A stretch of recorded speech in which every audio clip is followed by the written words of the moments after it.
अस्सलाम वालेकुम। बहुत ही इजी स्ट्रेटजी अगर सीखनी है तो मेरे ख्याल में सप्लाई एंड डिमांड के अलावा कोई ऑप्शन नहीं है। बहुत ही इजी है, टेक्निकली भी बहुत इजी है, इसको समझना भी बहुत ज़्यादा इजी है। मतलब आप देखें कि आम मार्केट में क्या, आम बिजनेस में क्या होता है, वहाँ पे भी सप्लाई होती है, डिमांड होती है। डिमांड होती है तो ज़्यादा खरीदा जाता है, सप्लाई होती है तो ज़्यादा बेचा जाता है। यहाँ पे भी बिल्कुल इसी तरह से है और मार्केट चलती ही इस तरह। अब फर्ज कर लें कि सप्लाई ज़्यादा हो जाती है, फर्ज कर लें डिमांड ज़्यादा हो जाती है, यहाँ पे भी यही असूल काम करते हैं जो आम मार्केट में काम करते हैं। जैसे फर्ज करें मंडी में खरीदार आ जाते हैं किसी दिन और बेचने वाला कोई होता ही नहीं है, तो जाहिर है मार्केट तो नहीं चलेगी। इसी तरह से किसी दिन बेचने वाले सारे आ जाएं और खरीदने वाले ना आए, तब भी जाहिर है नहीं काम चलेगा। तो ये हर मार्केट में, हर बिजनेस में ये असूल दोनों तरफ ये होता है कि खरीदार भी होने चाहिए, बायर्स भी होने चाहिए। अब जो रेट ऊपर नीचे होता है ना, बाद औक़ात रेट ऊपर हो जाता है, वो क्यों होता है? जब खरीदार ज्यादा आ जाए, यानी कि डिमांड बढ़ जाए। इसी तरह से खरीदार कम हो जाए तो जाहिर है उस सूरत में आप कह लें कि कीमतें कम हो जाएंगी। यहाँ पे बिल्कुल सेम टू सेम असूल काम करते हैं कि आप कह लें कि what is supply and demand. Demand is an area where buyers are strong and push the price upward. मतलब आपको सिंपल अगर मैं बताऊं, सिंपल सी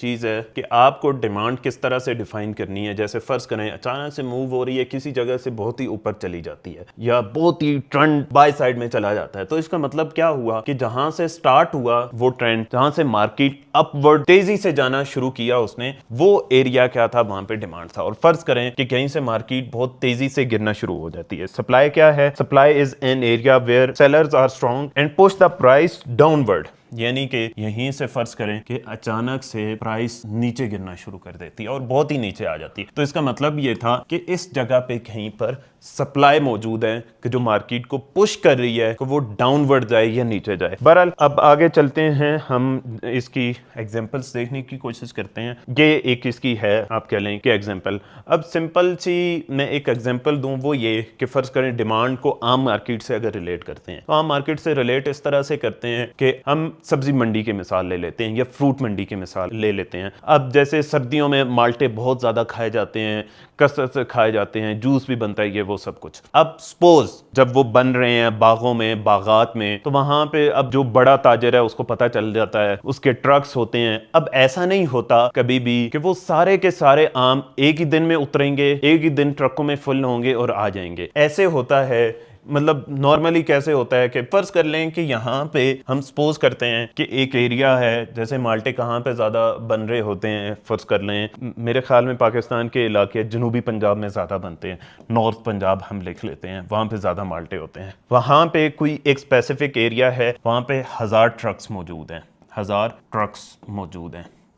अब कभी भी ऐसा नहीं होगा कि इस एरिया के जितने भी माल्टे हैं, यानी कि हम इसको ऑरेंज लिख लेते हैं, जितने भी माल्टे हैं, ये मुमकिन नहीं है कि वो एक ही दिन सारे के सारे ट्रक में लोड हों और वो आ जाएं। जनरली होता क्या है कि पहले दिन ये हम कह लेते हैं कि ये फ्रूट मंडी है, ठीक है, ये फ्रूट मंडी है। पहले दिन कितने आएंगे? पहले आ रहे थे, फर्ज करें, इसकी डिमांड का पता कैसे चलता है? पहले आ रहे थे 10, फिर 20, फिर 30, फिर अचानक से 100 आ जाते हैं। ये क्या हमें बताएगा कि अब माल्टे की डिमांड बढ़ती जा रही है। इस सूरत में होगा क्या कि जो आम रिटेल ट्रेडर है उसको भी पता चल जाएगा कि माल्टे की डिमांड बढ़ चुकी है, अब मुझे इन्वेस्ट करना चाहिए। जो रिटेलर होता है वो कभी भी पहले नहीं इन्वेस्ट करता, वो जब क्लियर हो जाए कि यार हाँ मंडी में 100 ट्रक आए हैं, पहले आ रहे थे 5, 10, 15, 5, 10, 15, वो तब इन्वेस्ट करता है जब उसे पता चल जाता है कि 100 आ गए हैं अचानक से बहुत ज्यादा और 100 के 100 बिक गए हैं। इसका मतलब ये है कि डिमांड मौजूद है मार्केट में और सप्लाई भी अच्छी बली है। तो यहाँ पे ये डिमांड जोन इसी तरह से वर्क करता है कि फर्ज करें यहां से मार्केट अचानक से ऊपर जा रही है, इसका मतलब ये है कि इस एरिया में डिमांड है। यहां पे अगर वापस आती है तो रिटेलर इन्वेस्ट करता है इस जगह पे। मैं इसको जरा एक दफा क्लीन कर लेता हूं। यहां पे डिमांड है, सही है, इस जगह पे डिमांड है, वापस आएगी मार्केट इस जगह पे, तो इसका मतलब ये है कि यहाँ पे रिटेलर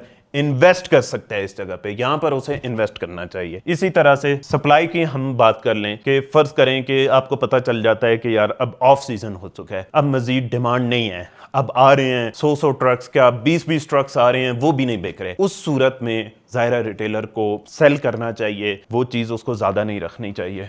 तो ये यहाँ पे ऐसा एरिया हमारे पास सप्लाई एरिया कहलाएगा। मैं दोबारा जरा क्लीन करूं, और इसमें भी जो मोस्ट इंपॉर्टेंट एरिया है वो क्या है कि जहां पे स्ट्रक्चर ब्रेक हो जाए। रिटेलर कब इन्वेस्ट करता है? जब उसको पता चल जाए कि 100 रुपए की कीमत, पहले 100 रुपए हाईएस्ट कीमत थी, अब वो 150 हो चुकी है, और 150 के बाद जब वो रिट्रेस करके 100 पे आती है दोबारा से, हमेशा दुनिया की हर मार्केट रिट्रेस करती है, लाजमी रिट्रेस करती है। कभी भी ऐसा नहीं हुआ कि ऑयल की प्राइसेस शूट की हों और वो डायरेक्ट ऊपर जा रही हैं, या नीचे आई हों तो वो डायरेक्ट नीचे आ रही हों। दुनिया में कभी ऐसा नहीं हुआ। वो कपड़े की मार्केट है, वो केले की मार्केट है, वो कद्दू की मार्केट है, या आम की, या किसी भी चीज की दुनिया, असले की मार्केट है, किसी भी चीज की मार्केट है, उसमें हमेशा रिट्रेसमेंट आती है, मार्केट रिट्रेस करके जाती है। तो उस केस में रिटेलर कब इन्वेस्ट करता है? जब पहले की ज्यादा प्राइस थी या पहले की कम प्राइस थी। सप्लाई के केस में वो क्या करता है कि जो पहले कम प्राइस थी, मार्केट उस तक दोबारा आती है, मार्केट कम प्राइस से भी नीचे चली जाती है, तो उस मौके पे जाहिर है वो लॉस में तो बेचना नहीं चाहेगा। जब मार्केट रिट्रेस करती है, थोड़ा सा मतलब ऐसे आप कह लें कि माल्टे की अगर मिसाल से हम लें, तो अक्सर क्या होता है कि ठंड ख़त्म होते होते बाजू का दोबारा से ठंड आ जाती है, उस चीज़ की दोबारा से थोड़ी बहुत डिमांड बढ़ जाती है। तो ऐसे में दोबारा से प्राइसेस रिवर्स होती हैं, वो मौका होता है उसको सेल करने का या अपने सेफ एग्जिट लेने का। यही डिमांड जोन के चक्कर में है कि जब आपको क्लियर हो जाए कि अब डिमांड आ रही है, जितना माल मार्केट में आ रहा है वो उसी तनासब से बिक रहा है, तो तब आप खरीदते हैं, इन्वेस्ट करते हैं। बहरहाल ये हमारे पास एक एग्जांपल है। टेक्निकल एग्जांपल के केस में क्या होगा, सिंपली कोई मूव हुई है, बहुत बड़ी मूव हुई है यहां से लेकर यहां तक, उस केस में हम एक और चीज भी देखना बहुत ज्यादा जरूरी है, और वो ये है कि हमें देखना है ब्रेक ऑफ स्ट्रक्चर हो। स्ट्रक्चर ब्रेक समझ आना आपके लिए बहुत ज़्यादा ज़रूरी है। मेरे मार्केट स्ट्रक्चर की कोई भी क्लास आप देख सकते हैं। स्ट्रक्चर ब्रेक क्या है कि हायर अगर बाय ट्रेंड में है, तो जो हायर हाई है या कोई भी हाई है उसको जब ब्रेक करेगी, और ब्रेक भी पोटेंशियली होना चाहिए। ये देखें यहां से ब्रेक किया और यहां तक चली गई, उस सूरत में ये जो लास्ट रेड कैंडल है जो उसने ब्रेक किया, जो लास्ट ये जो एरिया है ना, ये पूरा आपका कहलाएगा डिमांड एरिया। इसके अंदर आएगी मार्केट, तो डायरेक्ट भी हम ट्रेड एग्जीक्यूट कर सकते हैं, या मार्केट को एक्सपेक्ट कर सकते हैं कि अब ये यहाँ से दोबारा रिवर्स हो, या हम उसमें फर्दर कोई लेवल भी फाइंड कर सकते हैं। जैसे सपोज मैं आपको बताता हूँ कि यहाँ पे फर्ज करें कि हम इस पूरा वैसे तो डिमांड एरिया है, लेकिन हम चाहते हैं फर्ज करें कि एग्जैक्ट कोई एरिया हो जिसपे स्टॉप लॉस बिल्कुल, तो हम इस एरिया को भी मार्क कर सकते हैं, पूरे एरिया को भी मार्क कर सकते हैं। अब ये जब आप प्रैक्टिस करने जाएंगे तो आपको मजीद चीजें क्लियर होंगी। बहरहाल ये हमारा डिमांड एरिया था, मार्केट वापस आती है,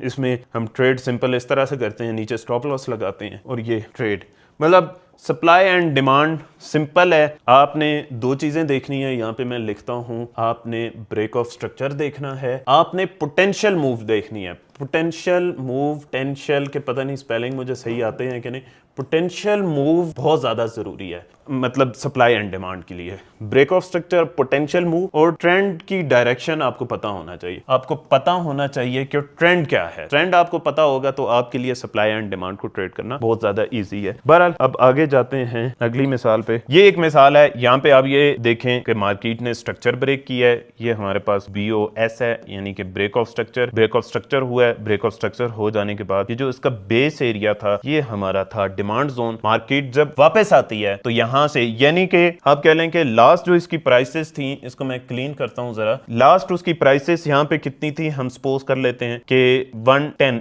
प्राइस थी इसकी, सपोज कर लेते हैं। मार्केट उसको भी क्रॉस करके 160 पर चली गई है।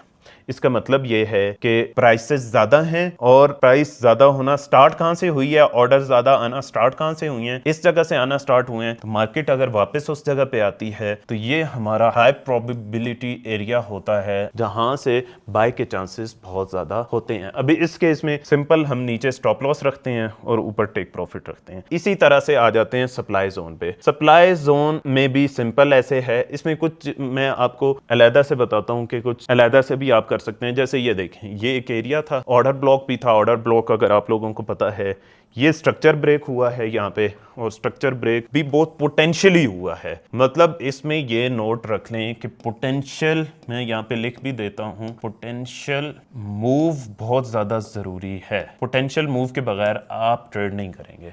अगर फर्ज करें कि यहाँ पर आती ना मार्केट और इस तरह से slow slow slow slow slow slow slow आती, तो उस सूरत में हम इसको कभी भी ट्रेड ना करते। पोटेंशियल मूव होना, potential move plus break of structure, break of structure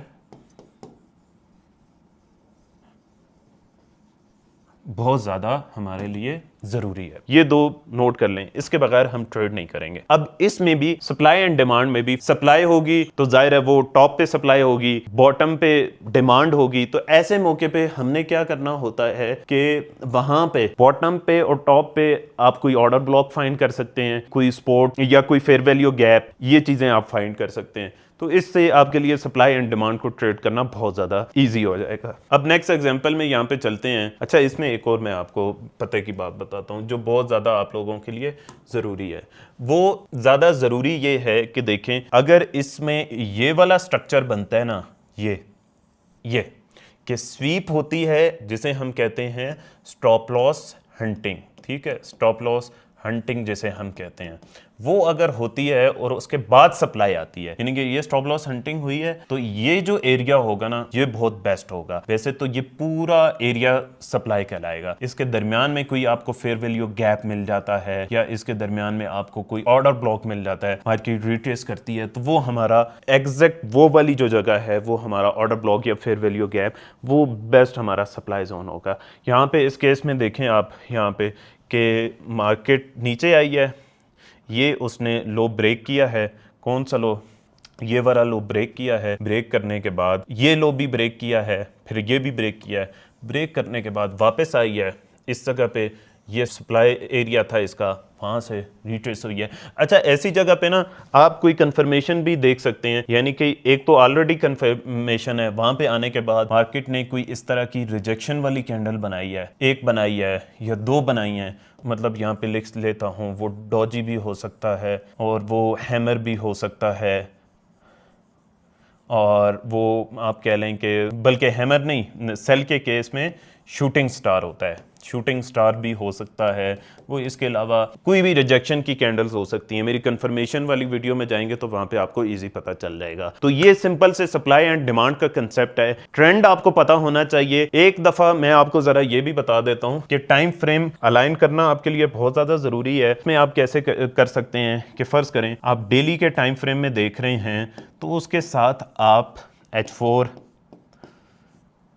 H2 और इवन के H1 इनको अलाइन करके देख सकते हैं। इसी तरह से आप फ़र्ज़ करें, सपोज़ कि आप देख रहे हैं, इसका स्क्रीनशॉट ले लें, H1 में मार्केट को देख रहे हैं, तो उसके साथ आप M30 में देखें लाजमी, आप उसके साथ M15 में देखें, उसके साथ आप M10 और M5 में देख सकते हैं। इसी तरह से आप अगर M15 में देख रहे हैं तो आप उसको M5 में देख सकते हैं। मतलब कि आप मार्केट को इस टाइम फ्रेम में देख रहे हैं, उसकी कंफर्मेशन आप किस में ले रहे हैं? स्मॉलर टाइम फ्रेम में, M5 में, M3 में, M2 में, M1 में।